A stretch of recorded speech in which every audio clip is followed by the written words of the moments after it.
আচ্ছা, এ হচ্ছে আব্দুল্লাহর পা।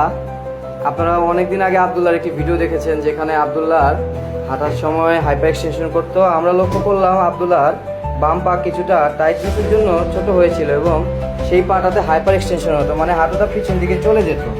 তো সেই হাঁটুটা এখন আমরা যখন আজকে মেজার করলাম ফলো আপে, আলহামদুলিল্লাহ আল্লাহর অশেষ মেহেরবানি, তার দুটি পা লেভেল হয়ে আসছে। এবং এই লেভেল হয়ে যাওয়ার কারণে আমরা নিচে যে কম্পেনসেশন সেটা খুলে ফেলেছি। আব্দুল্লাহর নাম লেখা আছে এটাতে। মোটামুটি 8 মিলিমিটারের মতন আব্দুল্লাহর এখানে শর্ট ছিল পাটা।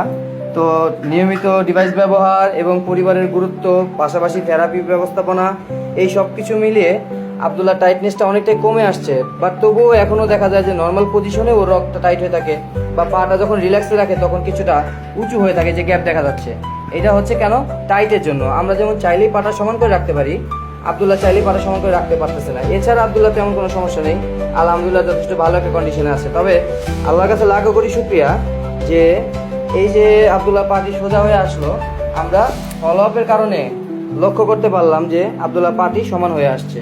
নর্মালি ডিভাইস দুটি একই অ্যালাইনমেন্ট আছে, ডিভাইস যখন পড়াই তখন আসলে অ্যাকচুয়ালি আমরা বুঝতে পারি যে এক্স্যাক্টলি কতটুকু ছোট বড় আছে।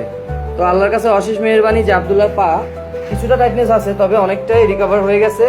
আশা করা যায় ইনশাল্লাহ খুব দ্রুতই পায়ের টাইটনেসটাও সেরে যাবে ইনশাল্লাহ।